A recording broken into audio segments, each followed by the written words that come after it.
Cambiando de tema, hace 10 años que se presentó en la Bolsa Mexicana de Valores el primer índice sustentable con 30 empresas. ¿Cómo le ha ido en esta década de actividades? ¿Qué empresas son las más comprometidas? ¿Cuál es la actualidad que tiene? Vamos a platicar de todo esto con la directora de Ecovalores, Luisa Montes. ¿Cómo estás, Luisa? Muy buenas noches. Gracias por tomar la entrevista. Hola, muy buenas noches. Muy bien, muy bien. Muchas gracias por invitarme. Pues 10 años de este índice sustentable en la Bolsa Mexicana de Valores. ¿Cuáles son los aprendizajes, lo bueno, lo malo? ¿Cómo lo evalúas tú, Luisa? Bueno, pues pasaron rapidísimo estos 10 años primero.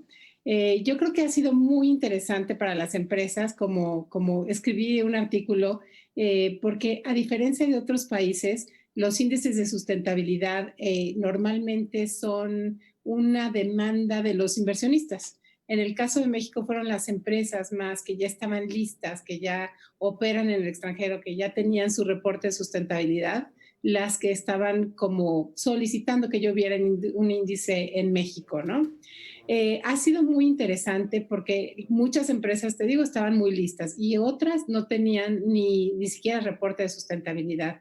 Entonces, si me preguntas cuál ha sido el impacto, yo creo que el impacto más importante es que las empresas bueno, hace 10 años empezaron a medir cuáles eran sus impactos, a gestionarlos, ¿no?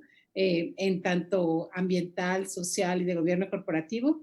Y ahora creo que después de 10 años es un panorama muy diferente. La mayor parte de las empresas ya tiene un reporte de sustentabilidad, ya mide sus impactos, ya sabe cuánto ha disminuido sus emisiones o cuánto quiere disminuir sus emisiones, cómo están apoyando a las metas de desarrollo sustentable, a las metas que tenemos, a los compromisos con el Acuerdo de París. Ha sido un cambio muy interesante. Uh-huh.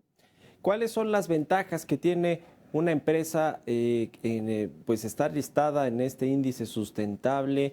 ¿Por qué vale la pena pensar de esta manera en términos de sostenibilidad y sustentabilidad?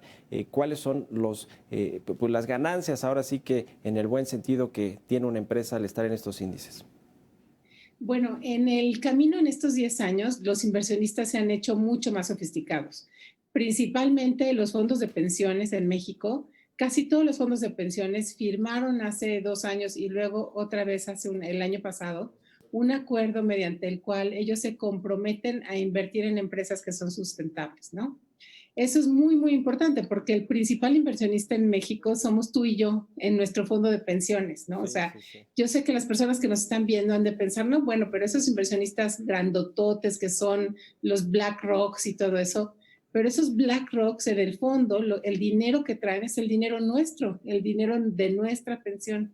Y esos fondos de pensiones ahora lo que están diciendo es, sí quiero invertir de forma sustentable, no porque soy un alma de la caridad y quiero ayudar al medio ambiente ya que no se tienen los árboles, sino porque eso implica que tiene menores riesgos. Lo que nos hemos dado cuenta es que las empresas que son sustentables no solamente son mejores inversiones, sino son las menos riesgosas. Entonces ahora no solamente lo hacen por gusto, sino por obligación. Sí. Los fondos de pensión, los que manejan nuestra pensión, tienen la obligación de analizar los riesgos en los que están entrando. Y una empresa que maneja bien sus riesgos ambientales, de cambio climático, de biodiversidad y todo esto, tiene menos riesgos. Y si no, para ejemplo, ¿qué tal, cómo le fue a British Petroleum cuando hubo el desastre aquí en el Golfo de México, ¿no? Eso es donde no queremos invertir. O en empresas que contaminen, como una carboeléctrica, digamos. Sí, que no tengan estas políticas de sustentabilidad que, pues, como dice, son parte ya del gobierno corporativo, de las estrategias de negocio de las propias empresas. En el contexto internacional, ¿cómo estamos? Hay pues mercados de valores y bursátiles muy grandes, y el mexicano sigue siendo muy pequeño, pero en materia de los índices de sustentabilidad, ¿cómo comparamos con otros mercados de América Latina, por ejemplo? No sé si es comparable con Estados Unidos, ¿no? Creo que ellos empezaron en el 99 con su índice de sustentabilidad en el Dow Jones. ¿Cuál es la comparación que podemos hacer a 10 años de que inició este índice en la Bolsa Mexicana de Valores con respecto a lo que hay en el mundo? Bueno, como tú bien dices, el Dow Jones fue el primero que sacó su índice en el 99 y ahora pues casi todas las bolsas de valores tienen algún índice de sustentabilidad o varios, ¿no? Sí. En México tenemos el de la Bolsa Mexicana de Valores, el de Viva y lo que pasa es que como bien dices, el universo de inversión, o sea, en México en la bolsa hay 140 y tantas empresas en bolsa, ¿no? Entonces, sí, para un índice eso es muy chiquitito. El Dow Jones Sustainability Index tiene más de 250 empresas, de un universo de más de 2,000 empresas. Brasil también es un universo mucho más grande. Entonces, para hacerlo más atractivo para inversionistas internacionales, se hizo el MILA, que incluye México, Colombia, Chile y Perú.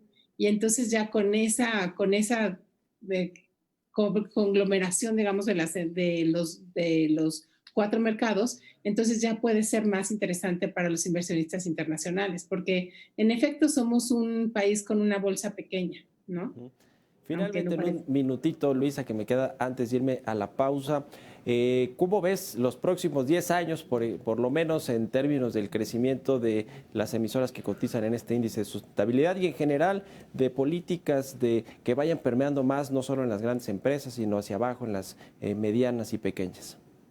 Mira, ahorita que hablabas del COVID, casi todos los programas de salida de la crisis del COVID incluyen la sustentabilidad. Hoy estaba hablando también Gurría y de la OCDE y nos decía, BBB, Build Back Better, ¿no? O sea, vamos a reconstruirnos, pero vamos a hacerlo de una manera mejor. Y entonces creo que hacia allá vamos, que yo he visto que el mercado ha cambiado muchísimo, los bonos verdes, los bonos sustentables, los bonos sociales, todos estos tipos de financiamiento que se le da, preferencial que se le da a las empresas que son sustentables, creo que para allá vamos. Creo que el futuro tiene que ser sustentable, ¿no? Estamos en esta pandemia en parte porque no pudimos respetar el espacio natural de las especies, ¿no? Y por eso tuvimos este virus que en el sistema natural no tiene ningún problema, pero con los humanos sí. Entonces creo que como humanidad nos estamos dando cuenta que tenemos que respetar áreas naturales protegidas, que tenemos que disminuir nuestras emisiones, que tenemos que cuidar el agua y que no hay vuelta atrás. Creo que la crisis de la pandemia nos va a llevar hacia ese lugar mejor. Esperemos. Pues ojalá que sí, y ojalá que pueda ser dentro de estos próximos años con esta administración, aunque bueno, pues hemos visto ahí las políticas en el sector energético que van en contra de los operadores de energías renovables, de energías limpias, pero bueno, ese es otro tema, a ver si lo platicamos y le entramos a ese asunto en próximas ocasiones. Gracias, Luisa Montes, directora de Ecovalores, por haber estado con nosotros y muy buenas noches. Muy buenas noches, gracias. Hasta luego, vamos a hacer una pausa y regresamos.